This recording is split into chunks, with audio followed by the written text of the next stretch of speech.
전 세계가 불가능하다고 여겼던 일이 대한민국에서 현실이 되었습니다. 17년 전 어린 시절 헤어진 첫사랑을 성인이 되어 다시 만나 결혼까지 하는 기적 말입니다. 프랑스 여성이 한국 남성과 이룬 이 감동적인 사랑은 전 세계를 울렸습니다. 과연 우리나라에는 이런 기적을 만들어내는 어떤 특별한 힘이 있는 걸까요? 그 전에 잠깐 좋아요와 구독 버튼을 눌러주세요. 그럼 오늘의 사연 시작합니다. 저는 클레어 디보아입니다. 올해 29세인 저는 프랑스 파리에서 국제무역 컨설턴트로 일하며 바쁜 일상을 살고 있었습니다. 1995년 3월에 태어나 파리 근교의 작은 도시 생드니에서 자랐고 2018년 소르본 대학교 국제경영학과를 졸업한 후 지금까지 7년째 같은 회사에서 근무하고 있죠.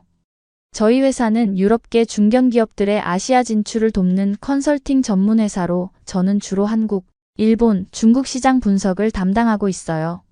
하루 평균 12시간씩 사무실에서 보내며 각종 시장 리포트 작성과 클라이언트 미팅에 몰두하는 것이 제 일상이었습니다. 어릴 적부터 꼼꼼하고 계획적인 성격이었던 저는 모든 일을 체계적으로 처리하는 것을 좋아했습니다. 대학 시절 친구들은 제게 살아있는 스케줄러라는 별명을 붙여줄 정도였고 교수님들도 저의 완벽주의적 성향을 높이 평가해 주셨어요. 제 인생에서 가장 중요한 가치는 성취와 독립이었고 사랑이나 결혼 같은 일은 적어도 35세 이후에나 고려할 먼 훗날의 일이라고 굳게 믿고 있었습니다. 특히 제가 다니는 컨설팅 회사는 성과주의가 철저해서 개인적인 감정이나 사생활보다는 오직 업무 성과와 전문성으로만 평가받는 곳이었어요. 동료들 중에서도 30대 중반까지 결혼하지 않고 커리어에만 집중하는 사람들이 대부분이었죠. 매일 새벽 5시 30분에 일어나 1시간 조깅을 하고 샤워 후 간단히 아침 식사를 마친 뒤 오전 7시 30분까지는 반드시 사무실에 도착해 하루 업무를 시작하는 것이 7년째 이어온 저만의 철칙이었습니다. 저녁에는 대부분 오후 10시가 넘어서야 퇴근할 수 있었고 주말에도 월요일 프레젠테이션 준비나 다음 주 일정 점검을 위해 사무실에 나가는 경우가 많았어요. 연봉은 같은 연차 대비 상위 10% 안에 들 정도로 높았고 회사에서도 저를 차세대 리더로 주목하고 있었습니다. 하지만 성공적인 커리어 뒤에 숨겨진 개인적인 고민들이 있었죠. 그런데 지난 2024년 3월 회사에서 받은 갑작스러운 한국 출장 명령이 제 인생의 모든 계획과 가치관을 완전히 뒤바꿔 놓았습니다. 지금 돌이켜보면 그때가 제 인생의 가장 큰 전환점이었던 것 같아요. 2024년 3월 초 파리의 쌀쌀한 봄날, 몽파르나스 타워 근처에 위치한 저희 회사 사무실에서 저는 매일 같은 루틴을 기계적으로 반복하고 있었습니다. 아침 7시 30분 정각에 출근해서 밤 10시에서 11시 사이에 퇴근하는 것이 평범한 하루였죠. 제 사무실은 32층에 있어서 파리 시내가 한눈에 내려다 보이는 멋진 전망을 자랑했지만 정작 저는 그 풍경을 감상할 여유조차 없었어요. 책상 위에는 항상 아시아 각국의 최신 경제 지표가 담긴 두꺼운 리포트들이 산더미처럼 쌓여 있었고 특히 한국의 급속한 경제 성장률과 K-컬처의 전 세계적 확산 현상에 대한 분석 자료들이 눈에 띄게 많았어요. 2023년 한 해 동안만 해도 한국 관련 프로젝트를 10억 원이나 담당했는데 그때까지만 해도 한국은 저에게 단순히 업무상 분석해야 하는 신흥시장 중 하나일 뿐이었습니다. 점심시간에는 보통 사무실 근처 카페에서 샐러드와 커피로 간단히 해결하고 동료들과 함께 식사하는 경우도 있었지만 대화 주제는 항상 업무와 관련된 것들 뿐이었어요. 동료들과의 관계는 표면적으로는 원만했지만 서로의 개인적인 삶에 대해서는 거의 알지 못했고 퇴근 후나 주말에 함께 시간을 보내는 일은 거의 없었습니다. 가족들과도 일주일에 한두 번 정도 전화로 안부를 나누는 게 전부였는데 부모님은 항상 언제 좋은 사람 만나서 결혼할 거니? 라고 물어보셨지만 저는 아직 일이 너무 바빠서 그런 생각할 여유가 없어요 라고 대답하곤 했죠. 매일 아침 저는 더블 에스프레소 한 잔으로 하루를 시작하며 밤새 쌓인 무려 200개가 넘는 이메일들을 하나씩 확인하고 분류하는 것부터 업무를 시작했습니다. 프랑스 특유의 여유롭고 낭만적인 삶의 철학보다는 미국식의 치열하고 성취 중심적인 라이프 스타일을 추구하며 살아왔던 거예요. 제가 살고 있는 아파트도 회사에서 도보로 15분 거리에 있는 깔끔하지만 작은 원룸이었는데 침실과 거실, 간단한 주방이 하나로 연결된 30평방미터 남짓한 공간이었어요. 주변 환경을 선택할 때도 낭만적인 분위기보다는 실용성을 우선시했죠. 24시간 편의점, 피트니스 센터, 지하철역만 가까이 있으면 충분하다고 생각했으니까요. 연애 경험이라고는 대학교 3학년 때 같은 과 선배와 1년 정도 사귄 게 전부였는데 서로 취업 준비로 바쁘다는 이유로 자연스럽게 관계가 끝났고 그 이후로는 누군가와 진지한 관계를 맺어본 적이 없었어요. 가끔 회사 동료들이 소개팅을 제안하기도 했지만 지금은 커리어에 집중하고 싶다며 정중히 거절했습니다. 하지만 겉보기에는 완벽해 보이는 성공적인 일상과 안정적인 커리어 뒤에는 점점 더 커져가는 설명할 수 없는 공허함과 깊은 외로움이 자리 잡고 있었습니다. 특히 밤늦게 혼자 아파트에 돌아와 텅 빈 냉장고 앞에 서 있을 때면 마치 제 인생에서 가장 중요한 무언가를 놓치고 있다는 막연하지만 강렬한 불안감이 밀려왔죠. 이런 감정은 주로 주말 저녁이나 비가 오는 날, 특히 가을이나 겨울철에 더욱 강해졌어요. 창밖으로 내리는 빗소리를 들으며 홀로 앉아 있을 때면 가슴 한쪽이 먹먹해지면서 눈물이 나올 것 같은 기분이 들곤 했습니다. 이상하게도 그런 순간들에 어린 시절의 기억들이 영화 필름처럼 파편적으로 떠올랐는데 그 중에서도 2007년 제가 12세였을 때 다녔던 생드니 시립 초등학교에서 같은 반이었던 한 아시아계 남자아이의 모습이 유독 선명하고 또렷하게 기억났어요. 그 아이는 김민준이라는 이름의 한국에서 온 단기 교환학생이었는데 당시 아버지의 파리 근무로 인해 6개월 동안만 우리 학교에 다녔었죠. 키가 또래보다 조금 작았고 수줍음이 많아서 처음에는 말도 거의 하지 않았지만 점점 친해지면서 보니 누구보다 따뜻하고 순수한 마음을 가진 아이였어요. 불어가 서툴렀지만 제게는 항상 정성스럽게 편지를 써주곤 했고 한국 전통 종이로 접은 색색의 종이약을 선물해주기도 했었죠. 왜 17년이 지난 지금까지도 자꾸 그 아이만 생각나는 걸까 하며 스스로에게 끊임없이 물어보곤 했지만 논리적이고 현실적인 사고에 익숙한 저로서는 명확한 답을 찾을 수가 없었습니다. 주변 동료들은 가끔 저의 이런 모습을 보며 클레어, 너는 정말 일만 너무 열심히 하는 것 같아. 가끔은 진짜 휴식이나 개인적인 시간도 필요하지 않을까? 라고 조심스럽게 조언해주곤 했지만 정작 저는 일 외의 다른 것들로 어떻게 시간을 보내야 하는지조차 잊어버린 상태였어요. 최근 몇 달 사이에는 이유 없이 심장이 빨리 뛰거나 가슴이 답답한 느낌이 드는 일들이 점점 잦아졌고 밤에 잠들기 전에 등줄기에 식은땀이 흐르면서 잠을 이루지 못하는 날들도 늘어났습니다. 무언가 매우 중요하고 소중한 것을 잃어버렸다는 느낌 혹은 반드시 찾아야 할 운명적인 무언가가 어딘가에 기다리고 있다는 이상한 직감이 계속해서 제 마음 깊은 곳을 조용히 하지만 끈질기게 괴롭혔죠. 그리고 마침내 운명이 저를 부르는 그 결정적인 날이 찾아왔습니다. 2024년 3월 15일 금요일 오후 3시 27분, 파리 현지 시간으로는 평범한 금요일 오후였지만 제게는 인생 전체의 방향을 완전히 바꾼 역사적인 순간이었어요.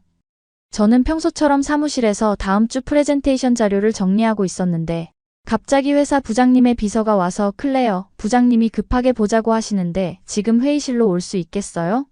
라고 말했어요. 무슨 일인지 궁금했지만 별다른 걱정은 없었죠. 평소에도 긴급한 프로젝트가 생기면 이런 식으로 부르는 경우가 종종 있었거든요. 하지만 21층에 있는 대형 회의실에 들어서자마자 분위기가 평소와는 사뭇 다르다는 것을 직감적으로 느꼈습니다. 부장님인 피에르 마르틴 씨가 평소보다 훨씬 진지한 표정으로 앉아 계셨고 그 옆에는 처음 보는 중년 남성이 정장을 차려입고 함께 자리하고 있었어요. 클레어 앉아봐. 오늘 아주 중요한 이야기를 해야겠어. 부장님의 목소리에는 평소에 없던 긴장감이 묻어 있었어요. 그리고 이어진 말씀이 제 인생을 완전히 바꿔놓았습니다. 우리 회사가 한국의 대기업 그룹과 새로운 대규모 프로젝트를 진행하게 됐어. 한국 시장 진출을 원하는 유럽 중소기업들을 위한 종합 컨설팅 서비스인데 계약 규모만 해도 3년간 총 500만 유로야. 그런데 이 프로젝트를 성공시키려면 누군가가 직접 한국 현지로 가서 2주간 심화 시장 조사를 진행해야 해. 네가 우리 회사에서 아시아 시장을 가장 잘 아는 전문가니까 다음 주 월요일부터 서울로 출장을 다녀와야겠어. 그 순간 제 심장은 마치 폭탄이 터진 것처럼 쿵쾅거리기 시작했고 이상하게도 온몸의 혈액이 거꾸로 흐르는 듯한 어지러운 느낌이 들었어요. 한국이라는 단어를 듣는 순간 왜 그런지 알 수 없지만 어릴 적 김민준이의 얼굴이 선명하게 떠올랐고 동시에 가슴 깊은 곳에서 무언가가 간절하게 울리는 소리가 들리는 것 같았습니다. 어떻게 이런 우연이 가능할까? 논리적 사고에 익숙한 제가 처음으로 운명이라는 단어를 떠올린 순간이었어요. 처음 몇 분간은 마치 꿈을 꾸고 있는 것처럼 현실감이 전혀 들지 않았습니다. 정말로 제가 한국에 가야 하는 건가요? 제 목소리는 떨리고 있었고 부장님은 제 반응이 조금 이상하다는 듯한 표정을 지으셨어요. 왜 한국 출장이 부담스러워? 네가 아시아 시장 전문가잖아. 이번 기회는 내 커리어에도 엄청난 플러스가 될 거야. 하지만 제 머릿속에는 출장이나 커리어 같은 현실적인 생각들보다는 17년 전의 기억들이 폭풍처럼 밀려들고 있었어요.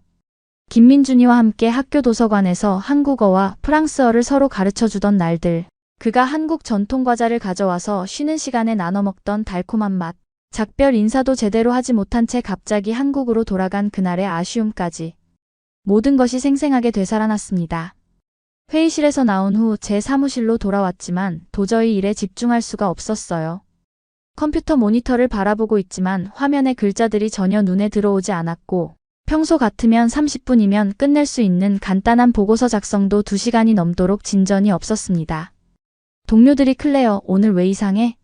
무슨 일 있어? 라고 물어봤지만 아무것도 아니에요. 그냥 조금 피곤해서요 라고 대답할 수밖에 없었죠. 그날 밤 집에 돌아와서는 평소에 전혀 하지 않던 행동을 했어요. 어린 시절 사진들이 담긴 오래된 앨범을 꺼내서 하나하나 넘겨보기 시작한 거예요. 그리고 마침내 찾았습니다. 2007년 12월 학교 크리스마스 파티 때 찍은 단체 사진에서 김민준이의 모습을요. 12살 어린이였지만 그 맑고 따뜻한 눈빛은 지금까지도 제 기억 속에 선명하게 남아있는 그대로였어요. 사진을 바라보며 갑자기 눈물이 흘러내렸는데 왜 우는지 스스로도 이해할 수 없었습니다. 그저 가슴 한쪽이 아프면서도 동시에 뜨거운 무언가가 올라오는 느낌이었어요. 다음 주 월요일까지 3일밖에 남지 않은 상황에서 준비해야 할 일들이 산더미처럼 쌓여 있었지만 정작 제 마음은 복잡한 감정들로 인해 완전히 혼란스러운 상태였습니다.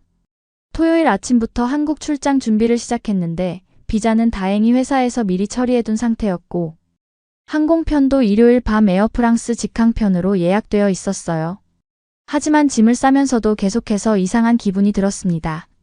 단순한 업무 출장인데도 불구하고 마치 인생의 가장 중요한 여행을 떠나는 것 같은 떨리는 마음이었어요.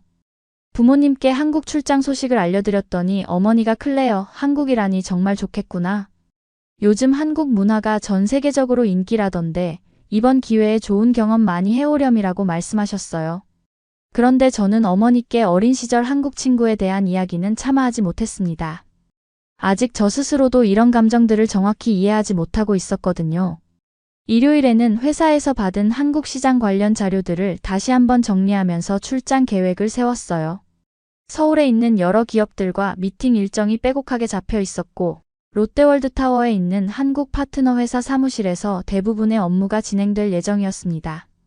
그런데 자료를 정리하다 보니 제 마음속에는 업무보다는 다른 생각이 더 많이 차지하고 있다는 것을 깨달았어요. 혹시 서울에서 김민준이를 우연히 만날 수도 있지 않을까? 이런 비현실적인 상상을 하고 있는 제 자신이 한편으로는 이상하기도 했죠. 서울이 얼마나 큰 도시인데 그런 우연이 가능할까 싶으면서도 마음 한구석에서는 운명적인 재회에 대한 기대감을 완전히 지울 수가 없었어요. 친구들에게도 한국 출장 소식을 알렸는데 대부분 우와 부러워. 한국 화장품이랑 K-팝 관련 선물 좀 사다 줘라는 반응이었어요. 하지만 제 가장 친한 친구인 마리는 클레어, 너 요즘 뭔가 이상해. 한국 출장 얘기를 할 때 표정이 평소와 달라. 혹시 무슨 특별한 이유라도 있는 거야? 라고 날카롭게 물어봤어요. 역시 오랜 친구는 저의 미묘한 변화를 알아차리는군요. 그날 밤 샤를 드골 공항으로 향하면서도 가슴이 계속 두근거렸고 비행기에 탑승하는 순간부터는 마치 새로운 세계로 떠나는 모험가가 된 기분이었습니다. 11시간의 긴 비행시간 동안 창밖을 바라보며 계속 생각했어요. 17년 만에 다시 한국 땅을 밟게 되는구나. 그때 그 아이는 지금 어떻게 살고 있을까? 2024년 3월 18일 월요일 오후 2시 인천국제공항에 도착한 순간부터 모든 것이 새로웠습니다. 공항 자체가 거대한 쇼핑몰 같았고 어디를 봐도 깔끔하고 체계적으로 정리되어 있었어요. 특히 공항 직원들의 친절함과 효율성이 인상적이었는데 제가 프랑스어로 된 서류를 들고 헤매고 있을 때 한 직원분이 완벽한 영어로 도움을 주셨어요. Welcome to Korea. How can I help you? 그 따뜻한 미소와 정중한 태도에서 어린 시절 김민준이의 모습이 겹쳐 보였습니다. 공항에서 서울역까지 가는 공항철도를 타면서도 창밖 풍경에 계속 시선이 머물렀어요.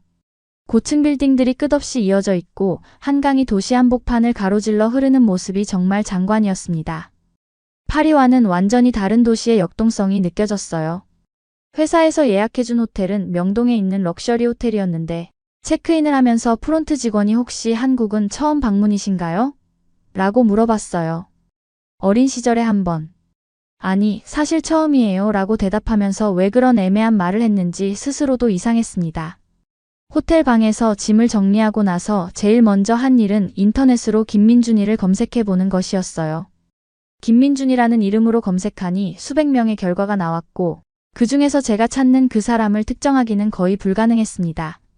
페이스북, 인스타그램, 링크드인 등 여러 SNS를 뒤져봤지만 17년 전 12살 아이의 모습만 기억하는 상황에서는 현재의 모습을 알아보기가 쉽지 않았어요. 더군다나 한국 사람들은 대부분 한국어로 된 SNS를 사용하고 있어서 제가 이해할 수 있는 내용도 제한적이었죠. 첫날 밤은 거의 잠을 이루지 못했어요. 시차 때문이기도 했지만 무엇보다도 복잡한 감정들 때문에 머릿속이 정리되지 않았거든요. 내가 지금 뭘 하고 있는 거지? 업무 출장인데? 왜 이런 개인적인 일에만 신경 쓰고 있을까? 하면서 자책하기도 했고, 동시에 이렇게 우연히 한국에 오게 된 것도 어떤 의미가 있는 게 아닐까? 하는 막연한 기대감도 있었어요. 다음 날 화요일부터는 본격적인 업무가 시작되었습니다. 롯데월드타워 47층에 있는 파트너 회사에서 첫 미팅을 가졌는데 한국 비즈니스맨들의 철저한 준비성과 전문성에 깜짝 놀랐어요. 회의 자료도 완벽했고 질문에 대한 답변도 논리적이고 구체적이었습니다. 하지만 업무에 집중해야 할 상황에서도 자꾸만 다른 생각이 들었어요. 회의실 창문으로 보이는 서울 시내를 바라보며 이 넓은 도시 어딘가에 그가 살고 있을까? 하는 생각이 계속 머릿속을 맴돌았습니다. 출장 3일째가 되면서 제 마음속의 혼란은 더욱 깊어져만 갔습니다. 낮에는 업무 미팅과 시장 조사로 바쁘게 보냈지만 저녁이 되어 호텔로 돌아오면 어김없이 복잡한 감정들이 밀려왔어요. 내가 정말 김민준이를 찾고 있는 건가? 아니면 그냥 어린 시절의 향수에 젖어 있는 건가? 스스로에게 계속 질문을 던졌지만 명확한 답을 찾을 수가 없었습니다. 더군다나 17년이라는 세월 동안 서로 완전히 다른 환경에서 살아온 두 사람이 지금 만난다 해도 과연 무슨 의미가 있을까 하는 현실적인 의문도 들었어요. 제가 기억하는 김민준이는 12살의 순수한 아이였을 뿐이고 현재의 그는 아마 저와 마찬가지로 각자의 인생을 살아가고 있을 테니까요. 어쩌면 결혼해서 가정을 꾸리고 있을 수도 있고 설령 만난다 해도 저를 기억하지 못할 가능성도 충분히 있었죠. 목요일 밤에는 명동거리를 혼자 걸어다니면서 이런 생각들을 정리해보려고 했어요. 네온사인들로 가득한 번화가의 활기찬 분위기와 달리 제 마음은 무거웠습니다. 길거리에서 만나는 한국 사람들의 얼굴을 하나하나 유심히 살펴봤지만 당연히 김민준이의 현재 모습을 알아볼 수는 없었어요. 카페에 앉아 따뜻한 커피를 마시면서 내가 너무 비현실적인 기대를 하고 있는 건 아닐까? 하는 자책감이 들었습니다. 같은 시각 파리에 있는 친구들은 평범한 일상을 보내고 있을 텐데 저만 혼자 이상한 감정에 휩싸여 있는 것 같았어요. 그날 밤 호텔에서 마리에게 국제전화를 했습니다. 클레어, 목소리가 이상해. 무슨 일이야? 마리의 걱정스러운 목소리를 듣고 나서야 제가 얼마나 감정적으로 혼란스러운 상태였는지 깨달았어요.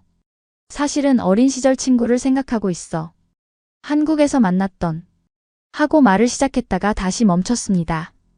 이런 이야기를 어떻게 설명해야 할지 모르겠더라고요. 클레어, 너 설마 17년 전 초등학교 친구를 찾으려고 하는 거야? 그건 정말 비현실적이야. 차라리 한국에서의 새로운 경험에 집중하는 게 어때? 마리의 현실적인 조언을 듣고 나니 제 자신이 얼마나 감정적으로 행동하고 있었는지 부끄러웠습니다. 하지만 동시에 마음 깊은 곳에서는 그래도 포기할 수는 없어라는 목소리가 들렸어요. 다음 날 금요일은 마지막 주요 미팅이 예정되어 있었는데 그날까지는 개인적인 일은 잊고 오직 업무에만 집중하자고 다짐했습니다. 운명은 정말 예상치 못한 순간에 찾아오는 것 같습니다. 금요일 오후 마지막 미팅을 마치고 롯데월드타워 1층 로비에서 택시를 기다리고 있는데 갑자기 한 젊은 한국 여성이 저에게 다가와서 말을 걸었어요. 혹시 프랑스에서 오신 클레어 디보아 씨 맞나요? 깜짝 놀라서 돌아보니 20대 후반으로 보이는 예쁘고 활기찬 여성이 밝은 미소를 지으며 서 있었습니다. 네, 맞는데요. 어떻게 저를 아세요? 아, 안녕하세요. 저는 이수진이라고 해요. 오늘 미팅에 참석했던 팀원 중 한 명인데 사실 저희 회사에서 프랑스어 통역을 담당하고 있어요. 파리 소르본에서 3년간 유학했거든요. 이수진 씨는 유창한 프랑스어로 자기소개를 했고 동양 사람을 만난 것처럼 반가웠어요. 혹시 시간 되시면 커피 한잔 하실래요? 저도 프랑스에서 오랫동안 살았어서 한국에 처음 오신 분들이 어떤 기분인지 잘 이해해요. 이수진 씨의 제안을 받아들여 근처 카페로 향했습니다. 카페에 앉아 이야기를 나누면서 그녀가 정말 특별한 사람이라는 것을 알게 되었어요. 파리에서 유학할 때의 경험담, 한국과 프랑스 문화의 차이점, 그리고 무엇보다도 한국 사람들의 따뜻한 정에 대해 이야기하는 모습이 인상적이었습니다. 클레어 씨, 혹시 한국에서 특별히 하고 싶은 일이나 가보고 싶은 곳이 있어요? 이수진 씨의 질문에 잠시 망설이다가 용기를 내어 말했습니다. 사실, 어린 시절에 알았던 한국 친구를 찾고 싶어요. 2007년에 프랑스 학교에서 만났던 교환학생인데 제 이야기를 듣고 나서 이수진 씨의 눈이 반짝였어요. 와, 정말 로맨틱한 이야기네요. 혹시 그 친구 이름이나 기억나는 정보가 있나요? 김민준이라는 이름이었고 당시 아버지가 파리 근무 때문에 1년 정도만 우리 학교에 다녔어요. 그때 나이로는 12살이었으니까 지금은 29살일 거예요.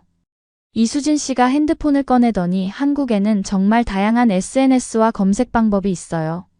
그리고 무엇보다 한국 사람들은 인간관계를 정말 소중히 여기거든요. 혹시 모르니까 같이 찾아봐요. 그녀의 적극적인 도움 제안에 가슴이 뛰기 시작했어요. 정말 도와주실 건가요? 물론이죠. 저도 파리에서 외국인으로 살면서 많은 도움을 받았거든요. 이제 제가 도울 차례예요. 그리고 솔직히 말하면 이런 운명적인 이야기에 너무 흥미가 생겨요. 이수진 씨의 밝은 에너지와 진심 어린 관심에 오랜만에 마음이 따뜻해졌습니다. 마치 어둠 속에서 한 줄기 빛을 발견한 기분이었어요. 이수진 씨와의 만남 이후 모든 것이 달라지기 시작했습니다.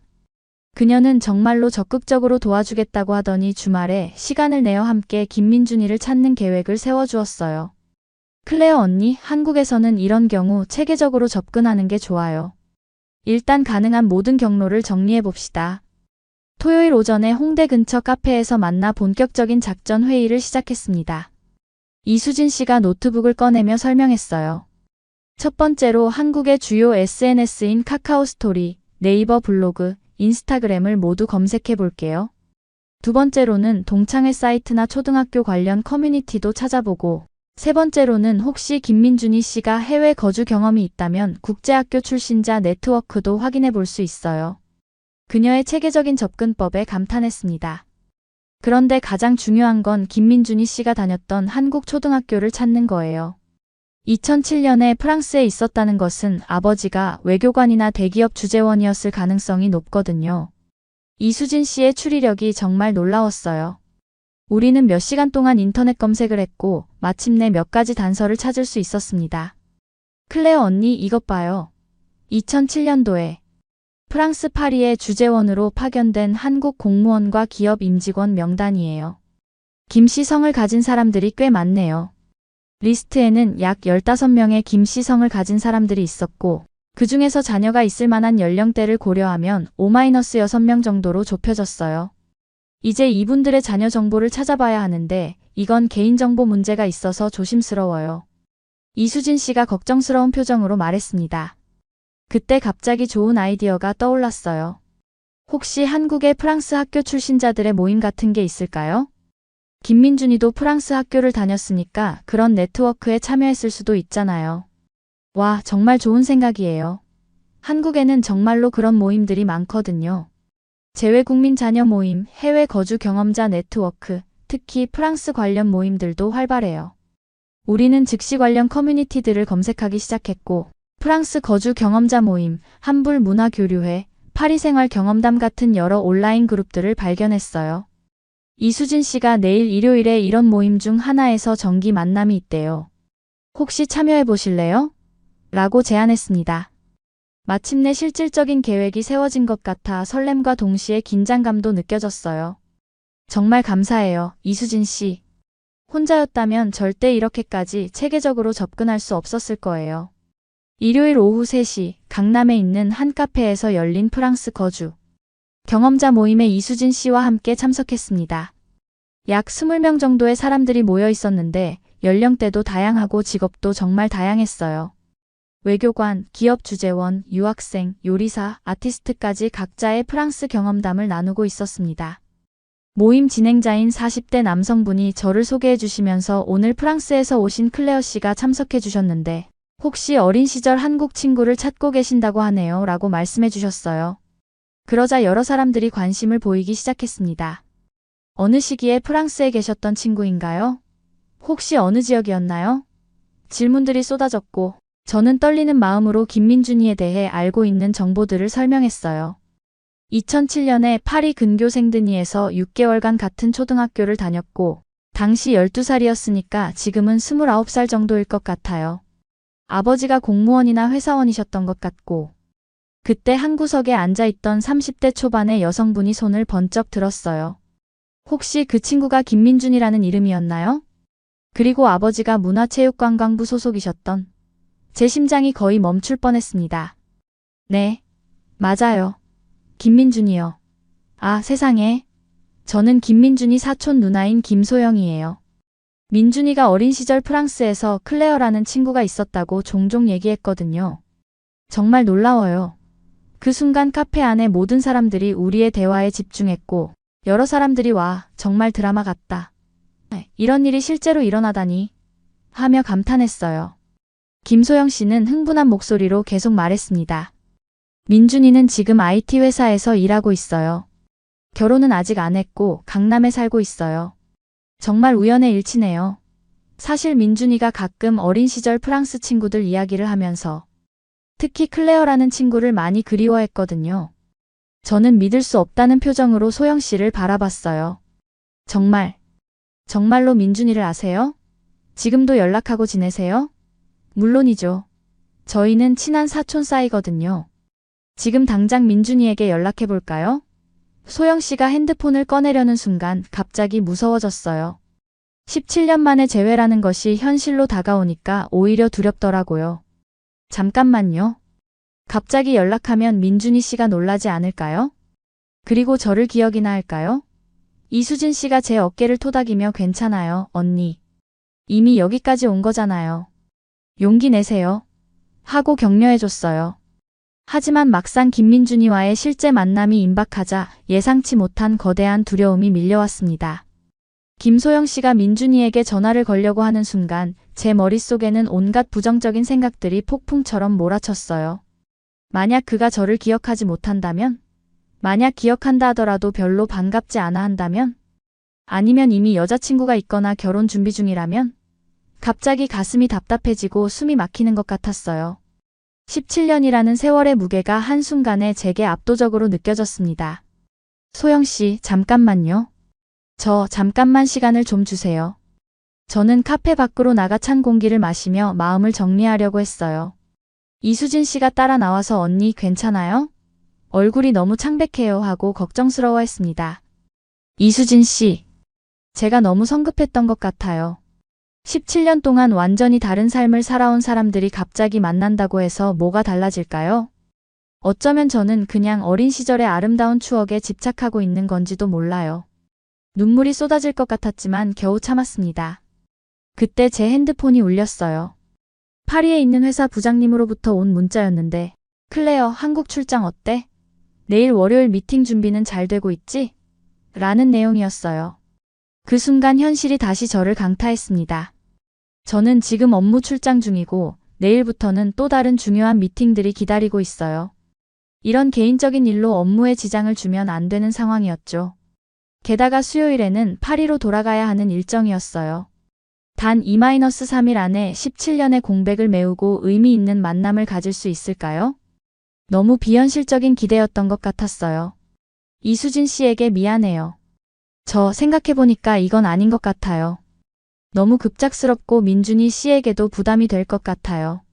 그냥 추억으로 남겨두는 게 나을지도 모르겠어요. 라고 말했습니다. 그러자 이수진 씨가 제 손을 꽉 잡으며 언니, 지금 포기하면 평생 후회할 거예요. 이런 기회가 언제 또 올까요? 적어도 한 번은 만나보세요. 그리고 나서 결정해도 늦지 않아요. 라고 간곡히 말했어요. 하지만 저는 이미 겁에 질린 상태였고 실패에 대한 두려움이 모든 용기를 앗아가고 있었습니다. 안 돼요. 저는 할 수 없어요. 만약 실망스러운 결과가 나온다면 어린 시절의 아름다운 기억마저 망가질 것 같아요. 그런데 바로 그때 운명이 직접 개입한 듯한 놀라운 일이 벌어졌습니다. 카페 밖에서 이수진 씨와 대화하고 있는데 갑자기 뒤에서 익숙한 목소리가 들렸어요. 소영이 누나. 저는 몸이 굳어버린 채 천천히 뒤를 돌아봤습니다. 그리고 거기에 서 있는 사람을 보는 순간 시간이 완전히 멈춘 것 같았어요. 17년 전에 12살 아이였던 김민준이가 성인 남자로 자라나 제 앞에 서 있었습니다. 키는 훨씬 커졌고 얼굴도 많이 달라졌지만 그 따뜻하고 순수한 눈빛은 예전 그대로였어요. 민준이도 저를 보는 순간 깜짝 놀라며 혹시 클레어? 하고 물었습니다. 제 이름을 부르는 그의 목소리를 듣는 순간 눈물이 쏟아져 나왔어요. 민준이. 정말 너야? 클레어. 정말 클레어구나. 어떻게 여기에? 우리는 서로를 바라보며 말문이 막혔습니다. 17년간의 세월이 한순간에 사라진 기분이었어요. 소영 씨가 나와서 민준아, 정말 운명 같지 않니? 클레어가 너를 찾아서 한국까지 왔어. 하며 흥분해서 말했어요. 민준이가 믿을 수 없다는 표정으로 누나가 전화해서 프랑스 친구가 와 있다고 하기에 혹시나 해서 달려왔는데 정말 클레어였다니 하고 말했습니다. 그 순간 저는 모든 두려움과 걱정들이 사라지는 것을 느꼈어요. 17년이라는 시간도, 언어의 장벽도, 문화적 차이도 아무 의미가 없었습니다. 우리는 어린 시절 그대로 서로를 알아봤고 그때의 순수한 감정이 그대로 되살아났어요. 민준아, 나 정말 너를 많이 그리워했어. 네가 갑자기 한국으로 돌아간 후에도 계속 생각했거든. 제가 떨리는 목소리로 말하자. 민준이도 감정이 북받친 듯 나도 클레어를 잊은 적이 없어. 가끔 프랑스 시절을 떠올리면 항상 네가 생각났어. 그때 제대로 인사도 못하고 떠나서 정말 미안했어 하고 대답했어요.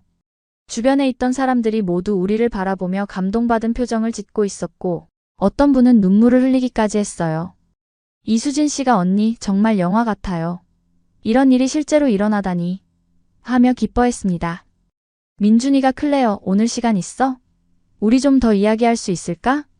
17년 동안 못한 이야기가 너무 많아 하고 조심스럽게 물었어요. 저는 주저하지 않고 물론이야. 나도 너에게 하고 싶은 말이 정말 많아 하고 대답했습니다. 그렇게 우리는 함께 한강공원으로 향했고 17년 만에 진짜 대화가 시작되었어요.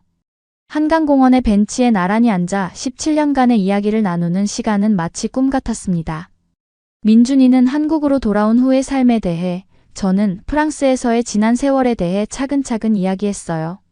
놀라운 것은 서로 다른 환경에서 살았지만 많은 부분에서 비슷한 가치관과 생각을 가지고 있다는 점이었습니다. 클레어야, 사실 고백할 게 있어. 나도 가끔 너를 찾아보려고 했었어. 페이스북이나 인스타그램에서 클레어 디보아를 검색해봤는데 워낙 흔한 이름이라 찾을 수가 없었어. 민준이의 말을 듣고 깜짝 놀랐어요. 정말? 나도 김민준을 검색해봤는데 너무 많아서 포기했어. 우리는 서로를 찾으려 했다는 사실에 웃음을 터뜨렸습니다. 대화를 나누면서 민준이가 IT 회사에서 일하며 프랑스어를 계속 공부해왔다는 것, 그리고 아직 결혼하지 않았다는 것을 알게 되었어요. 사실 여자친구는 몇 번 사귀어 봤는데 어떻게 설명할까? 항상 뭔가 부족한 느낌이었어. 마음 깊은 곳에서 다른 누군가를 기다리고 있었던 것 같아. 민준이의 솔직한 고백에 가슴이 뛰었습니다. 저도 비슷한 느낌이었거든요. 나도 그래. 파리에서 몇 번 연애를 해봤지만 진정한 마음의 연결을 느끼지 못했어. 이상하게 늘 무언가 그리운 감정이 있었는데 지금 생각해보니 너였던 것 같아. 해가 지고 한강에 야경이 켜지기 시작했을 때 민준이가 조심스럽게 물었어요. 클레어, 언제까지 한국에 있을 예정이야? 수요일에 파리로 돌아가야 해. 벌써 출장 일정이 거의 끝나가고 있어. 그럼 내일이랑 모레 시간 있어? 너에게 한국의 아름다운 곳들을 보여주고 싶어. 그리고 우리 부모님께도 소개해드리고 싶고. 민준이의 제안에 마음이 두근거렸어요. 정말? 부모님이 저를 기억하실까요? 물론이지. 아버지가 가끔 프랑스 시절 이야기를 하실 때 클레어에 대해 언급하셨어. 민준이가 프랑스에서 정말 좋은 친구를 만났었다고 말씀하시곤 했거든. 그날 밤 민준이와 헤어질 때 그가 제 손을 꽉 잡으며 클레어, 정말 기적 같아. 이렇게 다시 만날 수 있다니. 내일 꼭 만나자 하고 말했어요. 호텔로 돌아가는 길에 이수진 씨가 언니, 정말 드라마보다 더 드라마 같아요. 민준이 씨 진짜 좋은 사람 같아요. 언니를 보는 눈빛이 정말 특별했어요 하며 축하해줬습니다. 그날 밤은 흥분해서 거의 잠을 이루지 못했어요. 17년 만에 재회라는 기적이 현실이 된 것에 대한 감사함과 동시에 앞으로 어떻게 될지에 대한 기대감으로 마음이 가득했습니다. 다음 날 월요일은 제 인생에서 가장 특별한 하루가 되었습니다. 오전에는 마지막 업무 미팅을 마치고 오후부터는 민준이와 함께 서울 곳곳을 둘러봤어요. 먼저 북촌 한옥마을에 갔는데 전통 한옥의 아름다움에 완전히 매료되었습니다. 이런 집에서 어린 시절을 보냈다면 어땠을까? 하는 상상을 하면서 걷는데 민준이가 클레어야, 너 한국 문화에 관심이 많은 것 같네. 한국어도 배워볼 생각 없어? 하고 물었어요. 사실 요즘 회사에서 한국 관련 프로젝트가 많아져서 한국어를 배우고 싶긴 했어. 그런데 혼자 공부하기는 어려울 것 같아서. 그럼 내가 가르쳐 줄 수 있어. 화상통화로 정기적으로 한국어 수업을 해주면 어떨까? 민준이의 제안에 가슴이 뛰었어요. 이것은 단순한 언어 학습이 아니라 앞으로도 계속 연결될 수 있는 방법이었거든요. 저녁에는 민준이의 부모님 댁에 초대받아 식사를 했습니다. 민준이 아버지께서는 클레어야, 정말 반갑다. 민준이가 프랑스에 있을 때 내 이야기를 자주 했었어. 그때 너희가 서로 도움을 많이 줬다고 하더라 하시며 따뜻하게 맞아주셨어요. 어머니께서는 직접 만드신 한식을 대접해 주시면서 프랑스 음식이 입에 맞지 않으면 어쩌나 걱정했는데 우리 음식도 잘 먹는구나 하시며 기뻐하셨습니다. 특히 김치찌개의 깊은 맛에 감동했는데 민준이 어머니가 레시피를 알려줄 테니까 프랑스에 가서도 만들어 먹어라 하시며 정성스럽게 요리법을 메모해 주셨어요. 집으로 돌아가는 길에 민준이가 우리 부모님이 클레어를 정말 좋아하셨어. 특히 아버지가 저런 친구를 만난 민준이가 정말 복이 많다고 하셨거든 하고 말했습니다. 그날 밤 파리에 있는 부모님께 영상통화를 걸어서 오늘 있었던 일들을 이야기했어요. 클레어, 정말 운명적인 만남 같구나. 그 친구가 너를 그렇게 오랫동안 기억하고 있었다니 정말 특별한 사람인가 보다 어머니께서 말씀하셨어요. 아버지도 한국이라는 나라가 우리 딸에게 이런 선물을 줬구나. 정말 감사한 일이다 하시며 기뻐하셨습니다. 그리고 마리에게도 전화를 걸어서 모든 이야기를 털어놨어요. 클레어, 정말 믿을 수 없어. 영화에서나 나올 법한 일이 실제로 일어났다니. 그래서 앞으로 어떻게 할 거야? 마리의 흥분된 목소리가 전화기 너머로 들려왔습니다. 이런 기적 같은 재회 소식에 주변 사람들 모두가 놀라워했고 진심으로 축하해줬어요. 화요일은 한국에서의 마지막 완전한 하루였는데 민준이와 함께 보낸 시간은 정말 꿈만 같았습니다. 오전에는 창덕궁을 관람하면서 한국의 역사와 문화에 대해 깊이 이야기했고 오후에는 홍대와 명동을 돌아다니며 현대 한국의 활기찬 모습도 체험했어요. 그런데 무엇보다 놀라웠던 것은 민준이와의 대화에서 느끼는 편안함과 자연스러움이었어요. 17년의 공백이 있었지만 마치 어제 헤어진 사이처럼 자연스럽게 소통할 수 있었거든요. 클레어야, 솔직히 말하면 너와 다시 만나면서 내 인생이 완전히 달라진 기분이야.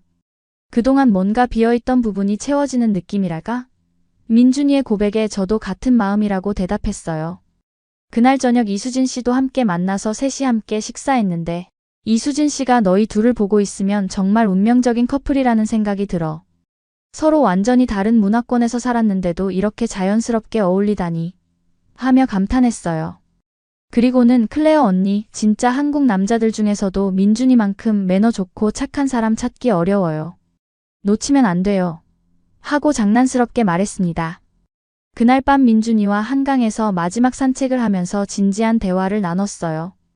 클레어, 내일이면 너는 다시 파리로 돌아가고 나는 서울에 남아있게 되겠지. 하지만 이제는 서로를 놓치고 싶지 않아. 우리 정말 이대로 끝낼 수는 없잖아. 나도 같은 생각이야, 민준아. 이번에 너를 만나면서 내가 진짜 원하던 게 무엇인지 확실해졌어. 단순히 성공적인 커리어가 전부가 아니라는 걸 깨달았거든. 그러면서 저희는 구체적인 계획을 세우기 시작했어요. 일단 매주 화상통화를 하기로 했고, 민준이는 여름 휴가 때 파리로 놀러 오기로, 저는 가을에 다시 한국을 개인적으로 방문하기로 약속했습니다. 그리고 클레어야, 혹시 가능하다면 프랑스 회사에서 한국 지사 설립 같은 프로젝트는 없을까? 그럼 네가 한국에서 일할 기회가 생길 수도 있잖아. 민준이의 제안이 현실적으로도 충분히 가능성이 있어 보였어요. 실제로 저희 회사에서는 아시아 시장 확대를 계속 논의하고 있었거든요. 그날 밤 호텔에서 회사 부장님께 이메일을 보냈습니다. 이번 한국 출장을 통해 한국 시장의 잠재력을 더욱 확실히 느꼈습니다. 혹시 한국 진출에 대한 구체적인 계획을 세운다면 제가 현지 책임자로 지원하고 싶습니다. 물론 민준이 때문이라는 개인적인 이유는 언급하지 않았지만 실제로 한국 시장에 대한 저의 전문성과 열정은 진짜였어요.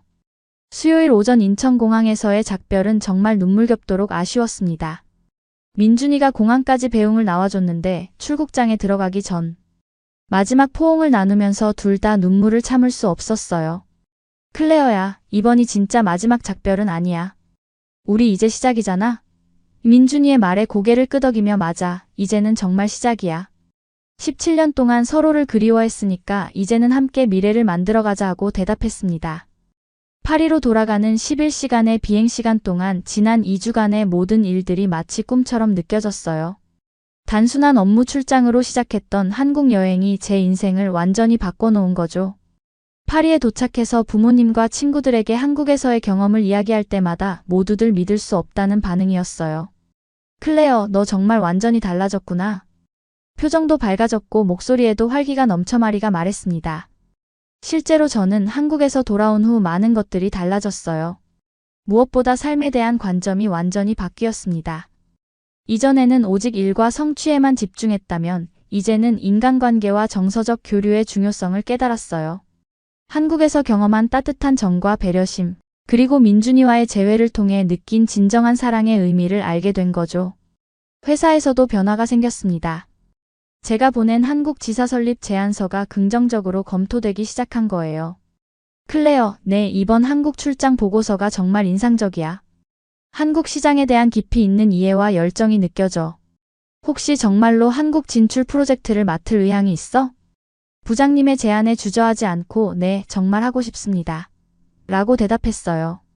민준이와는 약속대로 매주 화상통화를 하면서 서로의 일상을 나누고 있어요. 그가 가르쳐주는 한국어 수업도 정말 재미있고 무엇보다 함께 미래 계획을 세워나가는 과정이 설레고 행복합니다.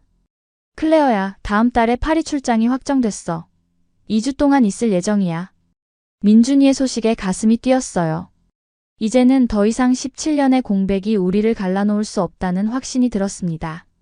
그리고 무엇보다 중요한 깨달음은 진정한 사랑과 행복은 성취나 성공보다 훨씬 소중하다는 것이었어요.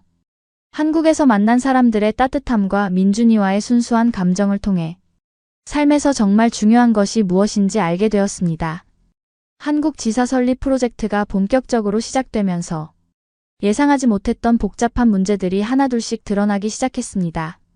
파리 본사에서는 제가 한국 근무를 지원한 것에 대해 개인적인 감정이 개입된 것 아니냐는 의심의 목소리가 나오기 시작했어요. 특히 동료 중 한 명인 장 피에르가 클레어가 갑자기 한국에 그렇게 관심을 보이는 게 이상하지 않나? 분명 개인적인 이유가 있을 거야 라고 다른 동료들에게 말하고 다닌다는 소식을 들었습니다. 더 큰 문제는 한국 현지에서도 예상치 못한 어려움들이 생겼다는 점이었어요. 파트너 회사에서 갑자기 계약 조건을 변경하겠다고 나온 거예요. 원래 합의했던 사무실 임대료보다 30% 높은 금액을 요구했고 추가적인 보증금도 필요하다고 했습니다. 이런 식으로는 프로젝트 자체가 무산될 수도 있어요. 부장님이 심각한 표정으로 말씀하셨어요. 설상가상으로 민준이와의 관계에도 미묘한 변화가 생기기 시작했습니다. 제가 한국 근무를 확정지으려고 노력하는 모습을 보면서 민준이가 부담을 느끼기 시작한 거예요. 클레어야, 혹시 나 때문에 너무 무리하고 있는 건 아니야? 내 커리어에 문제가 생기면 어떻게 하지? 민준이의 걱정 어린 목소리에서 예전과는 다른 조심스러움이 느껴졌어요. 화상통화를 할 때도 대화가 예전만큼 자연스럽지 않았고 서로 눈치를 보는 듯한 분위기가 생겼습니다. 게다가 민준이의 회사에서도 해외 파견 근무 기회가 생겼다는 소식을 들었어요. 싱가포르 지사로 2년간 파견 근무를 제안받았는데 이는 그의 커리어에 매우 중요한 기회였습니다. 만약 내가 싱가포르로 가게 되면 어떻게 하지? 민준이의 고민을 듣고 나니 제 마음도 복잡해졌어요. 서로를 위한다는 명목으로 각자의 꿈과 목표를 포기하게 되는 건 아닌지, 이런 관계가 정말 건강한 것인지에 대한 의문이 들기 시작했습니다. 그런 상황에서 파리의 친구들로부터는 클레어, 너무 성급하게 결정하는 것 아니야? 아직 사귄 지도 얼마 안 됐는데. 인생을 송두리째 바꾸는 건 위험해라는 조언들이 쏟아졌어요. 특히 마리는 사랑은 중요하지만 현실도 생각해야 해. 만약에 민준이와 헤어지게 되면 어떻게 할 거야? 라고 직설적으로 물었습니다. 이런 현실적인 문제들이 하나씩 쌓이면서 처음 한국에서 느꼈던 그 순수하고 아름다운 감정들이 점점 복잡해지기 시작했어요. 과연 저희의 사랑이 이런 현실적인 장벽들을 모두 이겨낼 수 있을까요? 10월 말이 되면서 상황은 더욱 악화되었습니다. 한국 지사 설립 프로젝트는 예산 문제와 현지 파트너사의 까다로운 조건들 때문에 계속 지연되고 있었어요. 파리 본사에서는 클레어의 판단력에 문제가 있는 것 아니냐는 목소리까지 나오기 시작했습니다. 더욱이 제가 그동안 맡았던 다른 유럽 프로젝트들도 소홀히 하게 되면서 전체적인 업무 성과가 떨어지고 있다는 평가를 받았어요. 클레어, 최근 내 업무 집중도가 많이 떨어진 것 같아. 혹시 개인적인 문제가 있는 거야? 부장님의 지적에 할 말이 없었습니다. 실제로 저는 한국 프로젝트와 민준이 생각에만 몰두하느라 다른 일들에 소홀했던 게 사실이었거든요. 민준이와의 관계도 점점 어색해지고 있었어요. 서로를 배려한다는 명목으로 진짜 속마음을 숨기게 되었고, 대화할 때마다 상대방에게 부담을 주면 안 된다는 생각 때문에 조심스러워졌어요. 클레어야, 솔직히 말해줘. 나 때문에 내 일에 문제가 생기고 있는 거 맞지? 민준이가 어느 날 화상통화에서 직접적으로 물어봤을 때 저는 아니야, 전혀 그렇지 않아 라고 거짓말을 했어요. 하지만 그 거짓말이 오히려 우리 사이의 거리감만 더 키웠습니다. 민준이도 싱가포르 파견권에 대해 진지하게 고민하고 있다는 걸 느꼈어요. 그의 목소리에서 예전의 그 확신의 찬톤이 사라지고 대신 망설임과 불안감이 묻어나기 시작했거든요. 11월 어느 추운 밤 생강변을 혼자 걸으면서 진지한 자기 반성의 시간을 가졌어요. 내가 정말 사랑 때문에 이렇게 모든 걸 바꾸는 게 맞을까? 아니면 단순히 로맨틱한 환상에 빠져 있는 건 아닐까? 17년 만의 재회라는 드라마틱한 상황에 취해서 현실을 제대로 보지 못했던 건 아닌지 의심이 들기 시작했어요. 더욱이 아직 민준이와 제대로 된 연인 관계를 정의한 적도 없었고 구체적인 미래 계획에 대해서도 명확하게 합의한 게 없었어요. 그저 다시 만났으니까 함께해야 한다는 막연한 생각으로 모든 걸 결정하려 했던 건 아닐까요? 그날 밤 일기에 이렇게 썼어요. 사랑은 분명 아름답지만 그것만으로 모든 현실적 문제가 해결되지는 않는다. 나는 지금 사랑에 빠진 건지 아니면 어린 시절의 향수에 빠진 건지 확신할 수 없다. 이런 복잡한 감정들이 계속 쌓이면서 잠을 제대로 이루지 못하는 날들이 늘어났고 식욕도 떨어져서 체중이 3kg이나 빠졌어요. 11월 중순 드디어 결정적인 순간이 찾아왔습니다. 한국 지사 설립 프로젝트가 공식적으로 보류되었다는 통보를 받은 거예요. 현지 파트너사가 갑자기 계약을 일방적으로 해지하면서 모든 계획이 무산되었습니다. 클레어, 정말 안타깝지만 한국 프로젝트는 중단하기로 결정했어. 대신 네가 기존에 맡았던 유럽 프로젝트에 다시 집중해줬으면 해. 부장님의 말씀에 마치 천둥벼락을 맞은 기분이었어요. 그동안 한국으로 가는 것을 전제로 세워왔던 모든 계획들이 한순간에 물거품이 된 거죠. 더욱 충격적인 소식은 민준이로부터 왔어요.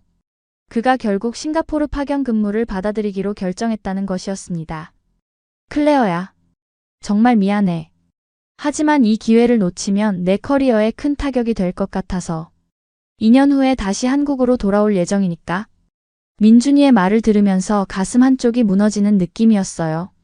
결국 우리 둘 다 현실 앞에서 사랑을 선택하지 못한 거였어요.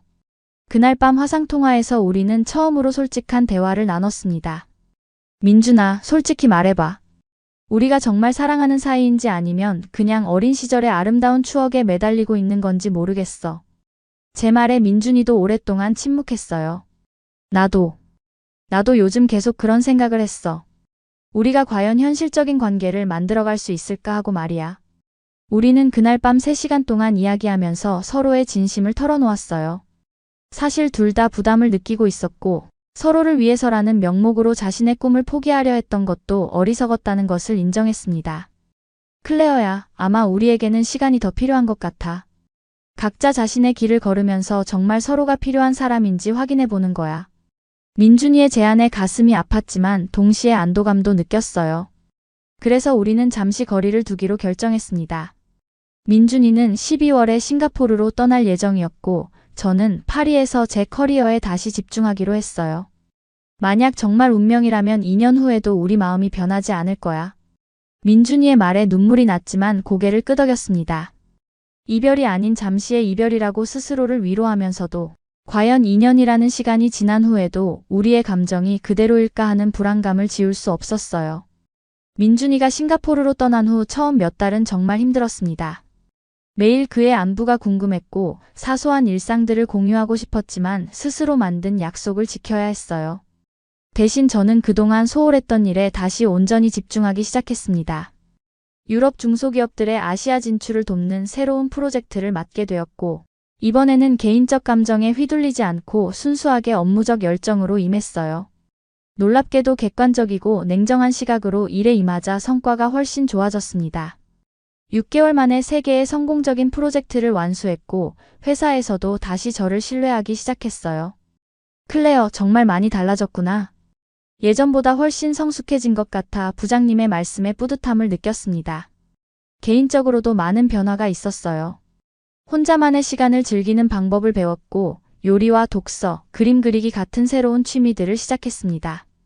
무엇보다 저 자신과 진정한 대화를 나누는 시간을 가지게 되었어요. 나는 정말 무엇을 원하는가? 사랑 때문에 모든 걸 바꾸는 게 정답일까? 아니면 각자의 자리에서 최선을 다하는 게 맞을까? 이런 근본적인 질문들에 대한 답을 찾아가는 과정이었습니다. 민준이의 소식은 가끔 그의 사촌 소영 씨를 통해 들을 수 있었어요. 싱가포르에서 적응을 잘하고 있고 새로운 프로젝트에서 좋은 성과를 내고 있다는 소식이었죠. 한편으로는 안도감이 들면서도 다른 한편으로는 우리 없이도 서로 잘 살아가고 있구나 하는 복잡한 감정이 들었어요. 2023년 여름 파리에서 열린 아시아 문화축제에 참가했을 때 한국 부스를 보면서 문득 민준이가 그리워졌습니다. 하지만 예전처럼 절절한 그리움이 아니라 좋은 친구를 그리워하는 정도의 담담한 감정이었어요. 아, 내가 정말 성장했구나 하는 생각이 들었습니다. 그해 가을에는 새로운 사람도 만났어요. 회사 프로젝트를 통해 알게 된 이탈리아 출신의 마르코라는 사람이었는데 함께 일하면서 자연스럽게 가까워졌습니다. 민준이와는 완전히 다른 스타일이었지만 성숙하고 배려심 많은 사람이었어요. 물론 연애로 발전하지는 않았지만 이런 만남을 통해 사랑에는 여러 가지 형태가 있고 모든 사랑이 운명적일 필요는 없다는 것을 깨달았습니다. 2024년 봄이 되었을 때 저는 완전히 다른 사람이 되어 있었어요. 더 성숙하고 더 독립적이고 무엇보다 자신에 대한 확신이 생긴 상태였습니다.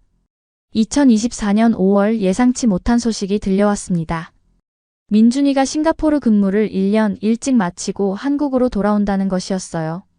소영 씨로부터 들은 이야기로는 민준이가 싱가포르에서 큰 성과를 내면서 본사로 승진 발령이 났다고 했습니다. 그 소식을 들었을 때 제 마음은 의외로 평온했어요.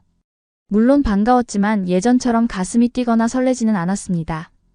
오히려 그동안 잘 지냈구나, 다행이다 하는 따뜻한 마음이었죠.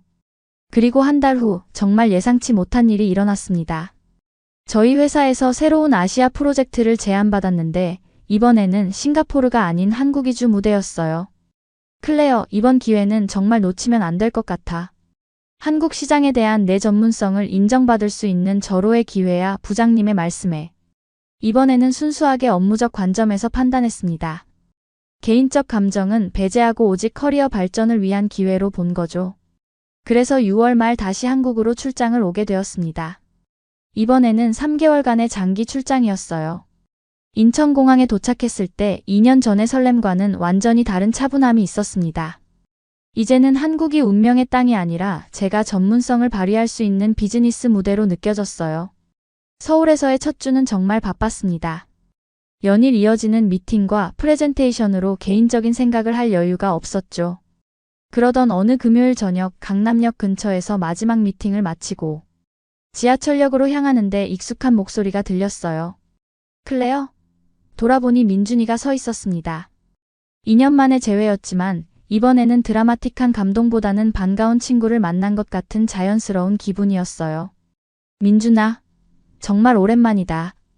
잘 지냈어? 너도. 소영이 누나한테 들었어. 다시 한국에 출장 왔다고. 이번에는 업무 때문이겠지? 우리의 대화는 놀랍도록 편안하고 자연스러웠습니다. 예전처럼 어색하거나 부담스럽지 않았어요. 그날 저녁 함께 식사를 하면서 지난 2년간의 이야기를 나눴는데 서로 많이 성장했다는 것을 확인할 수 있었습니다.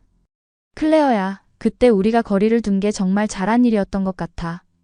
각자 자신의 길을 걸으면서 더 나은 사람이 된 것 같거든. 민준이의 말에 저도 공감했어요. 맞아, 이제야 진짜 성숙한 관계를 시작할 수 있을 것 같아. 그날부터 우리는 새로운 관계를 시작했습니다.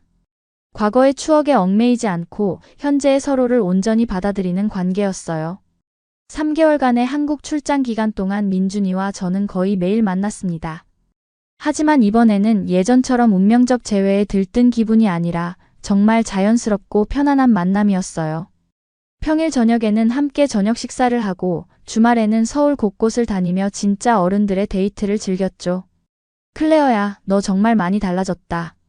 2년 전에는 뭔가 조급해 보였는데 지금은 여유롭고 자신감이 넘쳐. 민준이의 말에 저도 너도 그래. 예전에는 조심스러워했는데 지금은 당당하고 멋있어하고 대답했어요. 우리는 이제 서로에게 의존하지 않으면서도 함께 있으면 더 행복해지는 관계였습니다.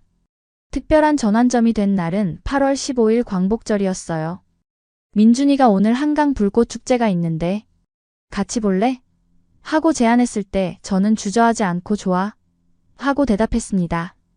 한강공원에 깔아놓은 돗자리에 앉아 불꽃을 바라보는데 갑자기 민준이가 제 손을 잡았어요. 클레어야.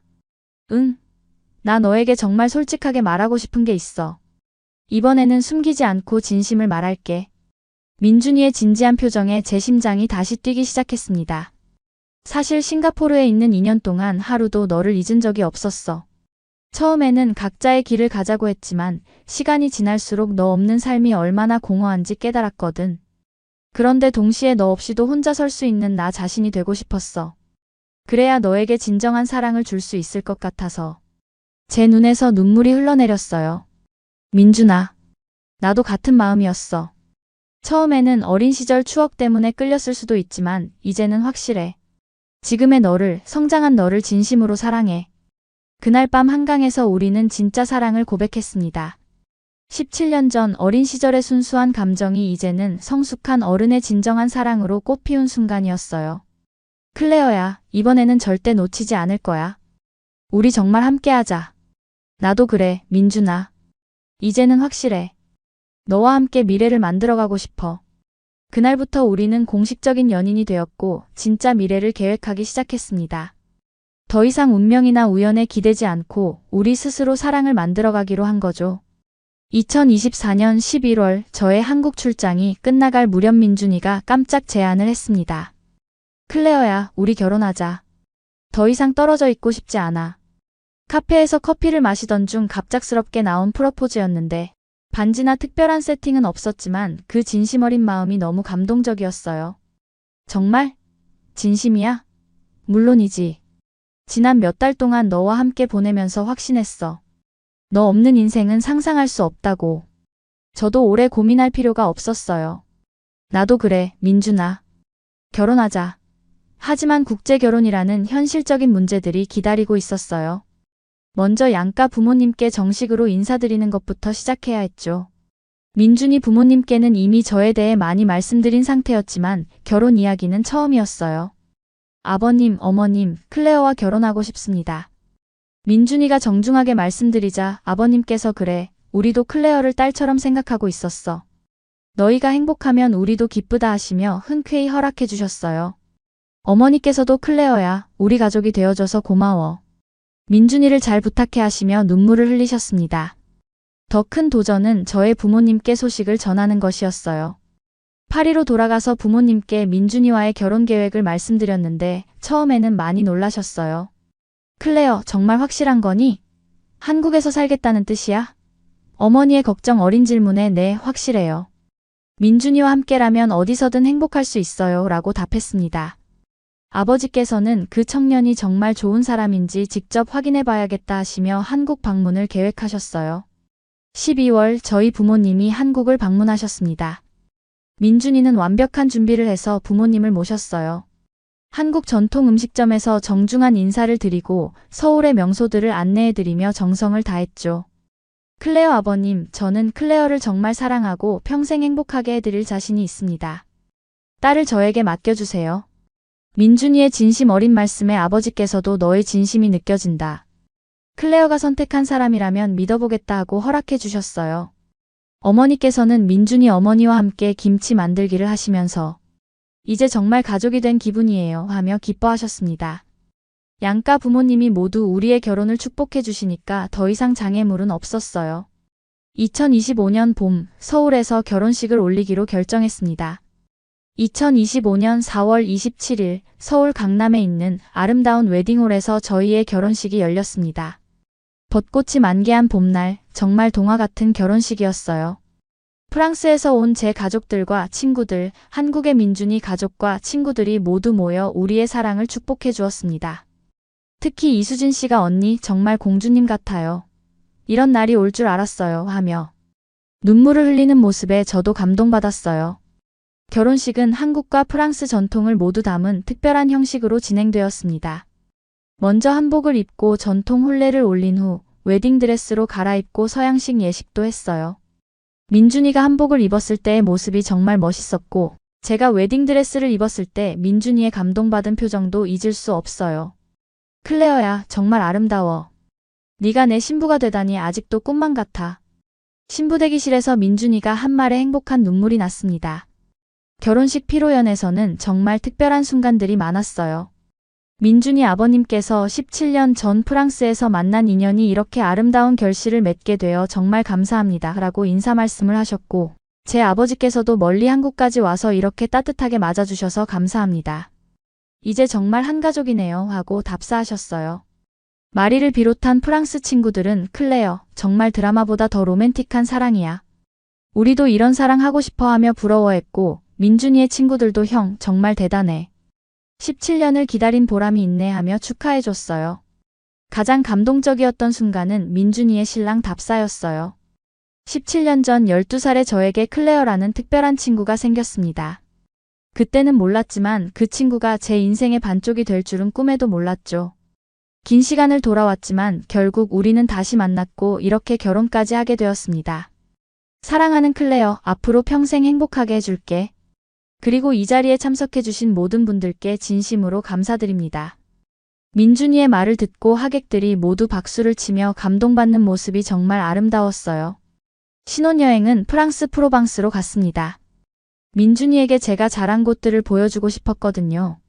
라벤더 밭에서 찍은 사진들, 작은 마을 카페에서 마신 와인, 지중해 해변에서의 산책. 모든 순간이 꿈 같았어요. 클레어야, 이제 정말 우리 인생이 시작되는구나. 민준이의 말에 그래, 우리의 진짜 사랑 이야기가 지금부터 시작이야 라고 대답했습니다. 결혼 후 저희는 서울 성수동에 있는 예쁜 아파트에서 신혼생활을 시작했습니다. 민준이 회사 근처이면서도 한강이 보이는 곳이어서 정말 만족스러웠어요. 제가 한국어를 더 유창하게 구사할 수 있도록 민준이가 매일 저녁 한국어 수업을 해주었고 저는 민준이에게 프랑스 요리를 가르쳐 주었죠. 여보, 오늘 라따뚜이 정말 맛있다.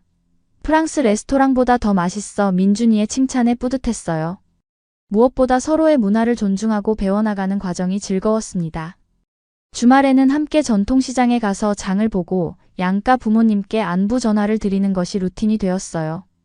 민준이 어머니께서 클레어야, 김치 담그는 법 배우고 싶으면 언제든 오너라 하시고 제 어머니께서도 민준아, 파리에 놀러와라.